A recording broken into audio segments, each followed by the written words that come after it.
Hello everyone, आप सब कैसे हैं? मैं उम्मीद करता हूं कि बहुत अच्छे होंगे और अपनी पढ़ाई को बहुत अच्छे से कर रहे होंगे। मैं Akash Kumar Bhadana ICT virtual classroom में आपका बहुत-बहुत स्वागत करता हूं मेरे प्यारे बच्चों। जैसे आपको पता है मेरे प्यारे बच्चों, आपकी हमारा 6th क्लास है और 6th क्लास में हम लोग देख रहे हैं सामाजिक एवं राजनीतिक जीवन की जो बुक फर्स्ट है, उसको हम लोग देख रहे हैं।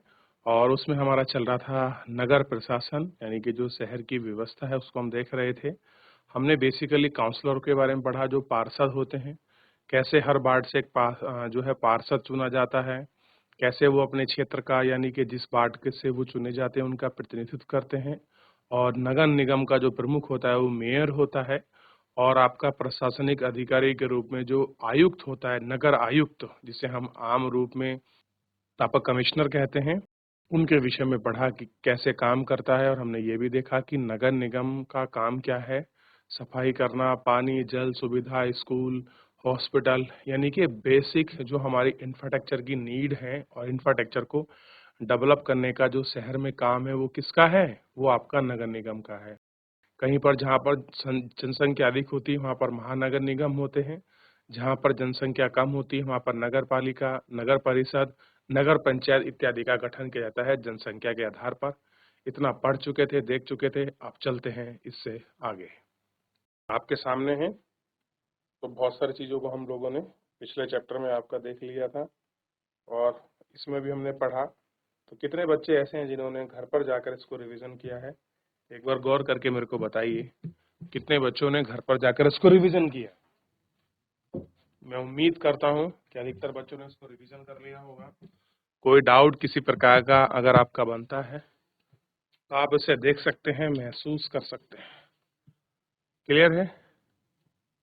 तो सबसे पहले आप ध्यान दें,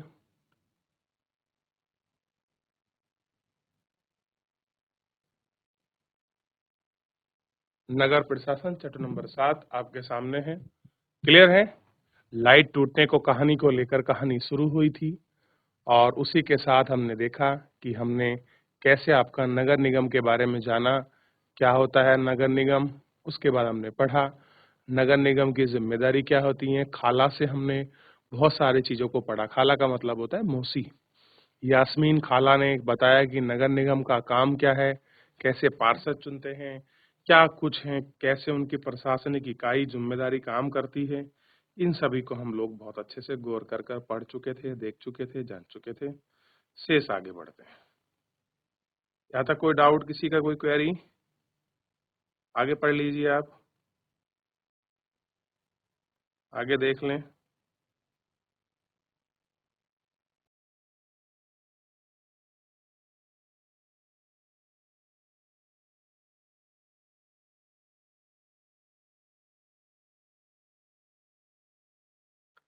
चलिए, इतना हम लोग देख चुके हैं, इतना हम लोग पढ़ चुके हैं, इतने हम लोग बात भी कर चुके हैं।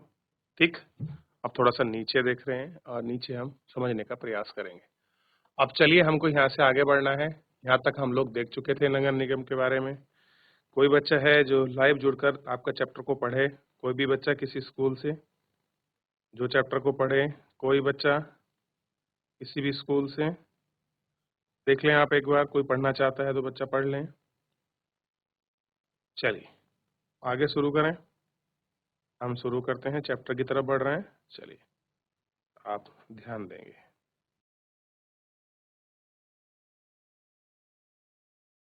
कह रहे हैं कि लोगों का विरोध, आखिर में लोगों ने जो है आपका विरोध क्यों किया होगा? क्या कारण था कि लोग विरोध करते हैं?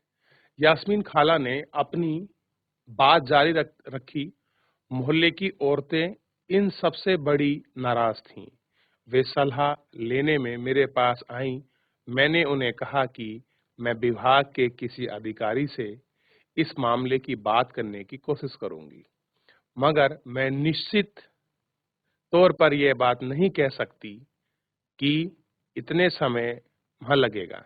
कह रही ये बात ज़रूर करूँगी कि भैया ऐसा क्यों है, लेकिन मैं कोई आपको एक निश्चित समय डिसाइड नहीं कर सकती, कितना समय लगेगा, कितने में हो जाएगा, कुछ नहीं। इस पर गंगाबाई ने बताया कि हमें अपने वार्ड के पार्षद के पास इस समस्या को लेकर जाना चाहिए। आखिर वोट देकर उसे हमने चुना है। कह रहे कि भाई जो पार्षद है जो हमारे क्षेत्र से पार्षद चुना है, हमें उसके पास जाना चाहिए और उसके सामने अपनी बातों को रखना चाहिए और बताना चाहिए कि भाई हमने तेरे को चुना है, अब बता क्या करेगा हमारे लिए। ठीक, तो वो लोग कहाँ जाते हैं, वो पार्षद के पास जाते हैं। ठीक, आखिर वोट लेकर उसने हमें चुना है, उसके सामने हम अपना विरोध प्रदर्शित करना चाहते हैं। कह रहे जो हमारा पार्षद है, हम उसके सामने अपना जो विरोध है वो प्रदर्शित करना चाहते हैं। ठीक, हम दिखाना चाहते हैं कि हमारा विरोध है। क्लियर है? गंगाबाई ने महिलाओं के एक छोटे से समूह को इकट्ठा कर लिया और पार्षद के घर पहुंच गई। सभी औरतें घर के सामने जाकर नारे लगाई। तब पार्षद घर से बाहर निकला, उनकी समस्या के बारे में पूछा। गंगाबाई ने अपने मोहल्ले की खराब हालत बयां की और उन्हें पार्षद ने उन महिलाओं से वादा किया कि अगले दिन उनके साथ आयुक्त से मिलने के लिए जाएंगे। साथ ही गंगाबाई को मोहल्ले के सारे वयस्कों की एक अर्जी पर दस्तखत वहां कराने के लिए कहा। क्या आप एक एप्लीकेशन लिख लीजिए। अर्जी का मतलब होता है एप्लीकेशन, अरबी का शब्द है अर्जी। उस पर उन्होंने एक एप्लीकेशन लिखी। दस्तखत का मतलब होता है सिग्नेचर करने, साइन करने, ये भी अरबी है। तो उन्होंने क्या कहा कि एक दस्तखत कर लेते हैं उस पर हम लोग, और बहुत सारे लोगों ने दस्तखत किया कि भाई हमारे मोहल्ले में नाली को लेकर समस्या है, पानी को लेकर समस्या है, साफ सफाई को लेकर समस्या है।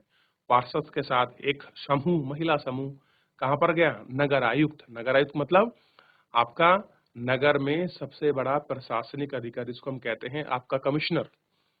और अर्जी यह थी कि उन्हें मोहल्ले से कचरा उठाने की नियमित व्यवस्था की जाए। कैसी नियमित व्यवस्था की जाए? मेन समस्या क्या थी कि भैया हमारे यहाँ जो आपका कचरा है वो नियमित रूप से नहीं उठता। और उन्होंने सुझाव दिया कि कल से आयुक्त मिल जाते हैं स्थानीय समय की। साफ सफाई स्थायी अभियंता यानी कि इंजीनियर को भी साथ ले जाना अच्छा रहेगा। इससे फायदा होगा क्योंकि सफाई अभियंता आयुक्त को बता सकेंगे कि इनकी हालत इतनी खराब है। अगर आप साथ चलेंगे, देखेंगे, और साथ में अगर जेई जाएगा, अभियंता का मतलब होता है जेई, अगर वो जाएगा, इंजीनियर साथ जाएगा तो क्लियर हो जाएगा कि भैया ये प्रॉब्लम क्यों है, हो कैसे रही है। इसको हम बड़े अच्छे से आपका देख सकते हैं।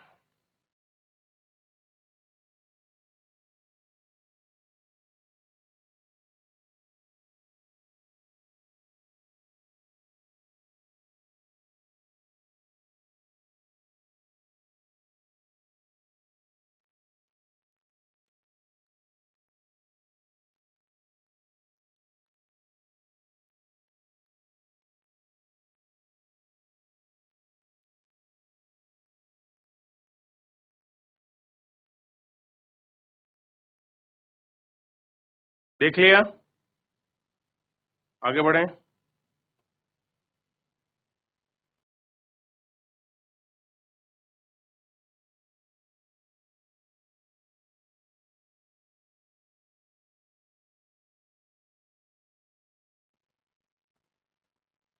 चलिए, देख लिया? आगे बढ़ें।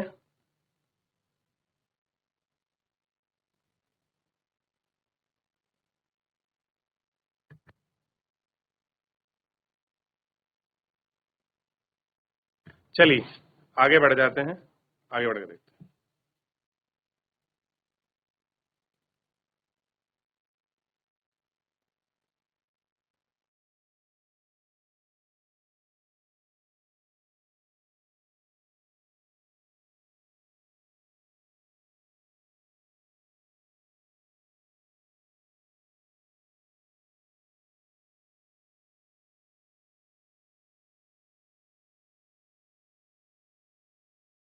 हो गया, आप पहुंच गए हैं। उस दिन पूरी शाम बच्चे घर के चक्कर लगाते रहे ताकि अर्जी से ज्यादा परिवार के लोग उनको दस्तखत करा लिए जाएं। अगली सुबह बड़ी संख्या में पार्षद, महिलाएं पार्षद और सफाई अभियंता के साथ नगर निगम के दफ्तर गईं। आयुक्त पूरे समूह से मिला, पर वे बहाना बनाने लगे कि नगर निगम के पास पर्याप्त संख्या में ट्रक उपलब्ध नहीं है। गंगाबाई के ने तपक से कहा, यानी कि जब गर्म होकर कहा, लेकिन लगता है कि आपके पास अमीर इलाकों में कचरा उठाने के लिए पूरे ट्रक हैं। जागीर ने झट से कहा, इसे आयुक्त का मुंह तो पूरी तरह बंद हो गया। और नहीं तो क्या, उसने फौरन इंतजाम करने के लिए कहा। यास्मीन खाला ने बताया कि गंगाबाई ने आयुक्त को चेतावनी दी, अगर 2 दिन के अंदर काम नहीं हुआ तो नगर निगम के सामने बहुत बड़ी संख्या में महिलाएं धरने पर बैठ जाएंगी। क्या हो जाएगा? 2 दिन के अंदर अगर नहीं हुआ तो महिला क्या बैठेंगी? हाई नगर निगम पर धरने। धरने का मतलब होता है अपने अधिकारों को लेकर किसी के सामने मांग करना, उसको हम क्या कहते हैं? धरना। क्लियर है? एक जगह पर बैठ जाए, जैसे आपका नगर निगम चले गए और वहां जाके आपका बैठ जाए कि भैया हमारी मांगों को पूरी करें, हम आपका तब तक नहीं उठेंगे। मांग क्या है? हमारी कॉलोनी में जो आपका कूड़ा है वो नियमित रूप से उठना चाहिए, इतनी सी मांग है। तो क्या गलतियों की सफाई हो जाएगी? रेहाना ने झट से पूछा, जो सभी चीजों को अधूरा नहीं छोड़ती थी। 2 दिन तक कुछ नहीं हुआ तो वे जब एक बहुत बड़े समूह ने विरोध प्रदर्शन किया तो जोरदार नारे लगाकर बात मानी। अब मोहल्ले की सफाई नियमित रूप से होने लगी। अब धरना दे दिया, आयुक्त को हड़का दिया, बाप का डरा दिया। अब क्या होने लगा कि जो सफाई है वो आपका नियमित रूप से होने लगी।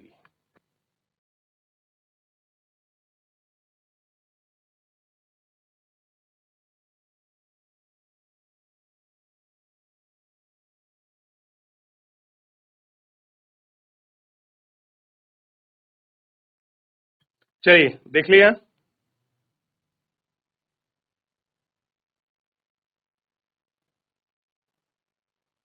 आगे बढ़े। या तो कोई डाउट, कोई क्वेरी किसी बच्चे का? चलिए।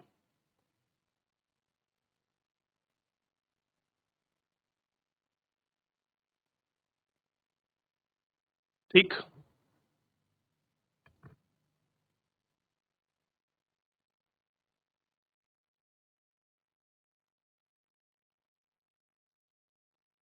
चलिए आगे बढ़े। अब देखिए, यह तो बिल्कुल बम्बई सिनेमा की तरह ही सुखद अंत हुआ। माला ने कहा। अब क्या कह रहे हैं कि भैया अब आपकी बात मान ली गई, नियमित रूप से आपके पास गाड़ी आएगी जो आप कूड़ा उठाएगी। तो माला ने क्या कहा? वह अपने आप को नेतृत्व करने वाली गंगाबाई की भूमिका की तरह देखने का सपना देख रही है कि भैया मेरा सपना कैसा है, जैसा गंगाबाई हैं उसी तरह मैं क्या देख रही हूँ, जो अपना सपना है वो मैं आपका देख रही हूँ। कैसा हो? सेम गंगाबाई की तरह। ठीक, ये मुझे देखना है कि मेरा सपना कैसा है, गंगाबाई की तरह। ठीक।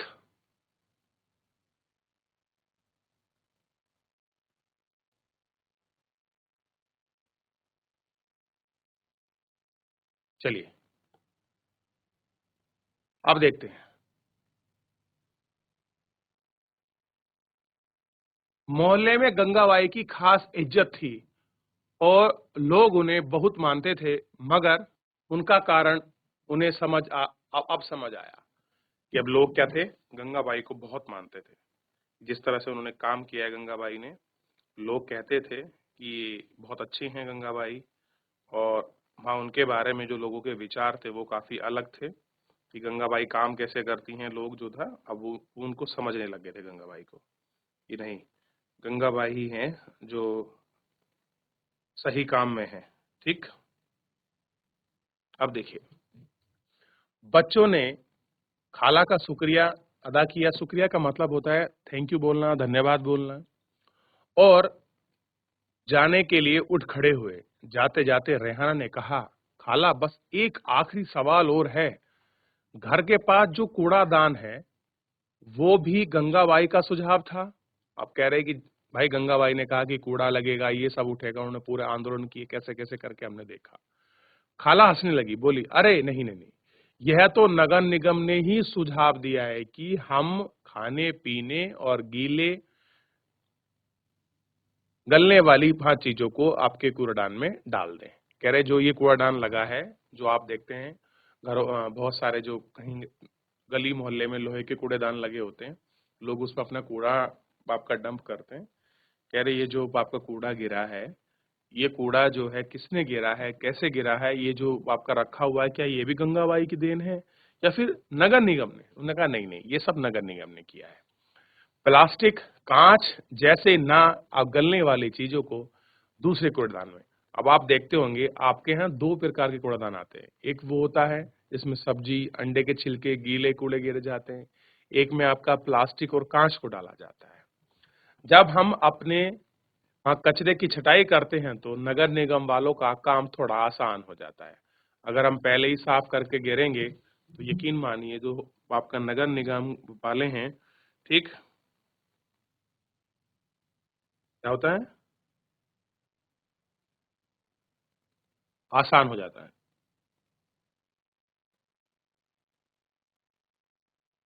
ठीक, बच्चों ने इन सारे सवालों का जवाब लेने के लिए खाला का फिर से आपका शुक्रिया यानी कि थैंक यू, धन्यवाद अदा किया और टहलते हुए गली की तरफ चलने लगे। आप कह रहे हैं कि जब उन्होंने थैंक यू बोला, पढ़, अब देखिए अब उन्होंने एक लाइट टूटने की वजह से कितना कुछ सीखा उन्होंने। नगर निगम पार्षद, नगर आयुक्त कैसे होता है, कैसे काम करा जाता है, अपनी बातों को और कैसे मनाया जाता है। ठीक, बहुत देर हो चुकी थी, उन्हें जल्दी जल्दी अपने घर जाना था। आज हमेशा के मुकाबले में गली में अंधेरा थोड़ा ज्यादा था। उन्होंने ऊपर देखा, मुस्कुराते हुए एक दूसरे को देखा और वापस खाला के घर की तरफ दौड़े। अब फिर दौड़ गए। ठीक, अब मुस्कुराते हुए कहाँ दौड़े, खाला की तरफ। अब इतना हमने पढ़ लिया, इतना हमको चीजें समझ आई कि भैया आखिर में ये चीजें थी कैसे, क्यों हो रही थी, किस प्रकार, ये आप देख सकते हैं। तो इतना सारा हमने भूमिका देखी कि कैसे कैसे। अब देखिए, पुनर्चक्रण कोई नई चीज नहीं है। आप देखते हैं हम चीजों को रिसर्कल करते हैं, रिसाइकिल करते हैं। अब देखिए, मान लीजिए आपका लोहा था पुराना, जैसे ये आपके सामने कूड़े का एक वो पड़ा हुआ ढेर सा कबाड़ी के पास। अब इसको ये फैक्ट्री जाएगा, लोहा फैक्ट्री में इसको पिलगा देंगे और पिलगाने के बाद जो उसका जर वगैरह है, जंग है, वो अलग हो जाएगा और वापस इसको एक नया फॉर्म दे देंगे। तो हम इस तरीके से अगर चीजों की आपका रिसाइकल करें, तो हम अगर आपका पुनर्चक्रण करते हैं तो हम एक चीज को मल्टीपल टाइम आपका यूज कर सकते हैं, मल्टीपल तरीके से। जैसे हम कह रहे हैं कोई आपका प्लास्टिक की कोई चीज आपने बनाई, प्लास्टिक हमारे पर्यावरण के लिए बहुत हानिकारक चीज है। आपने यूज करा, वो खराब हो गई, आपने उसको दोबारा रिसाइकल कर दिया, रिसाइकल किया, कुछ और बना दिया, फिर आपने कई साल यूज करी, फिर कुछ और बना दिया। ऐसे करके अगर आप यूज करेंगे तो हम कह सकते हैं उनका बड़ा बेनिफिट है, हमको चीजें दिखाई देंगी। ठीक, व्यक्ति इस तरह से बड़े लंबे समय तक कागज, कांच, प्लास्टिक, धातु के पुनर्चक्रण कर रहे हैं। घरेलू प्लास्टिक वहाँ कबाड़ी वाला की भूमिका निभा रहा है। तो किस तरीके से ये आपकी भूमिका है, कैसे निभा रहे हैं, काम कैसे होते हैं झटपट, ये देख सकते हैं। अब इसके बाद देखेंगे खाला के सेवानिवृत्त होने के बाद क्या बदलाव आया। चलिए पहले इसको देखिए।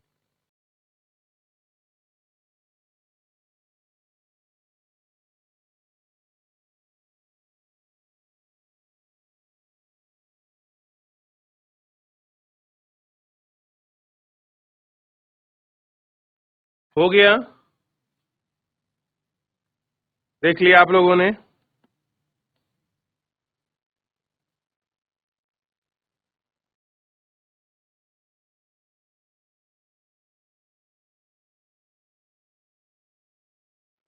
चलिए आगे बढ़ जाते हैं।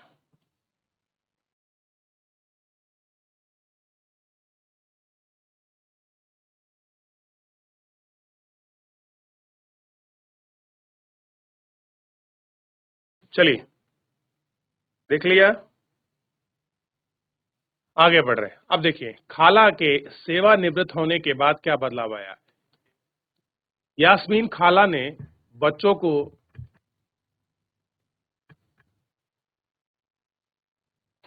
अब देखिए, हाल ही के समय में पैसे बचाने के लिए कई नगर निगम ने कचरा उठाने वाले और उसे ठिकाने लगाने वाले के लिए निजी ठेकेदार रखे हैं। इसको निजीकरण कहते हैं।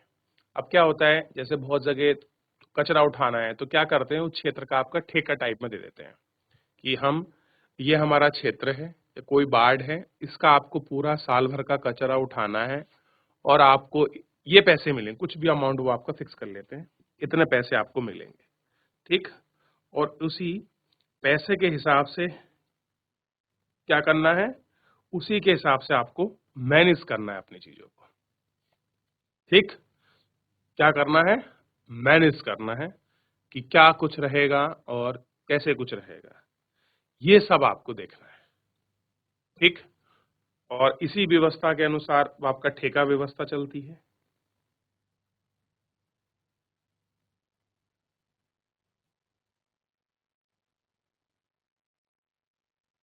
अब देखिए, देख लिया आपने?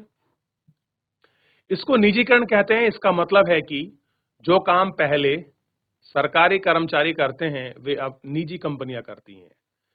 निजी ठेकेदार जिन मजदूरी को वहां कचरा जमा करने, उठाने पर काम पे लगाते हैं, उन्हें बहुत कम पैसा देते हैं।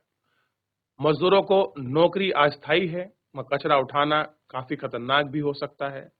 अक्सर उनके पास अपनी सुरक्षा के साधन नहीं होते हैं। अगर काम करते हुए घायल हो जाएं तो वहां उनकी देखभाल करने वाला कोई नहीं है। अब देखिए, वो अपना कचरा उठा रहे हैं आपका, उसमें बहुत सारे कांच, बीमारी हो सकती है। उनकी हेल्थ फैसिलिटी को लेकर, उनकी बीमारी को लेकर, उनकी हेल्थ को लेकर कोई भी आपके सिक्योरिटी टाइप में ऐसा कुछ नहीं है। क्लियर है? जो ये सुनिश्चित कर सके कि भाई कैसे कुछ हो जो उनको ध्यान रखा जा सके। तो ये सारी चीजों को आप अभी जो है उसमें ध्यान नहीं दिया गया है।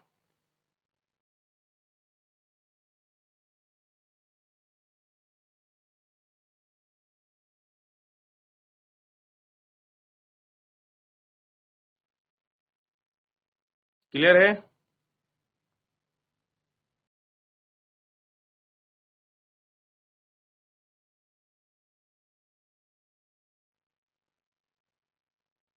चलिए आगे बढ़ रहे हैं। देख लिया? अब उन्होंने देखा। अब ऐसी एक कहानी है थोड़ी सी हमारे सामने। 1994 में सूरत शहर में एक भयंकर प्लेग फैला।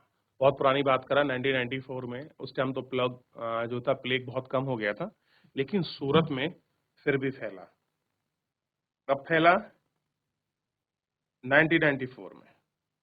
तो ये आपका देखने वाली बात है।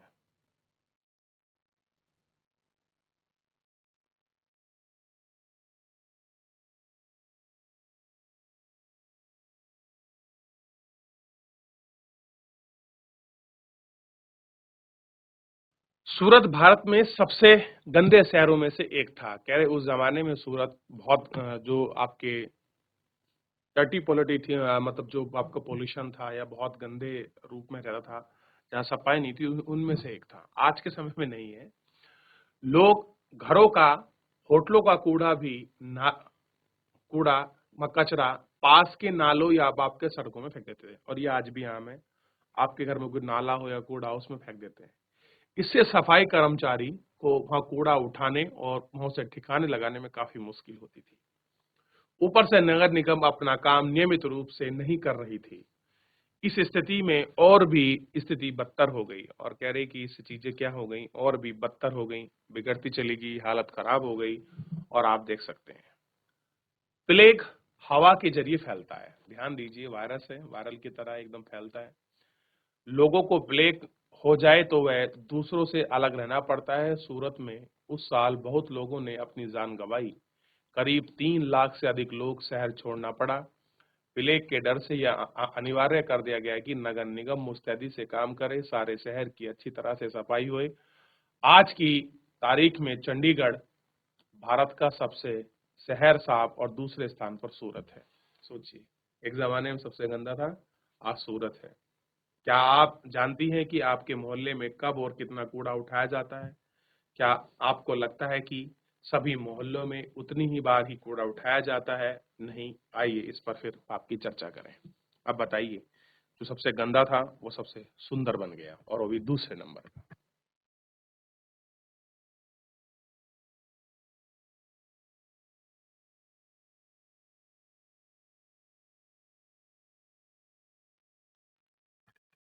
चलिए, देख लिया आपने?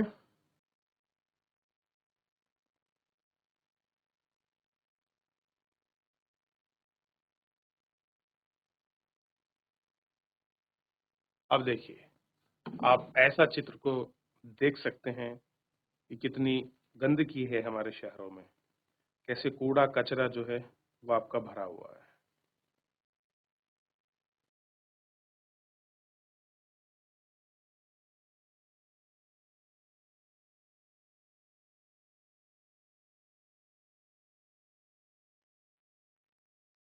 देख लिया?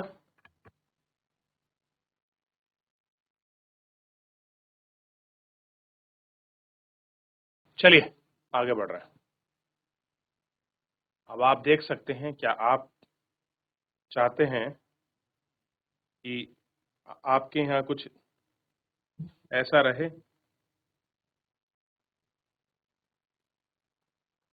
क्या आप यही चाहते हैं?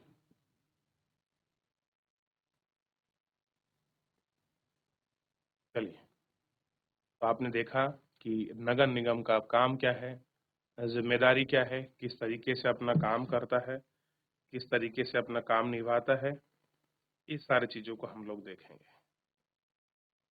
ठीक है?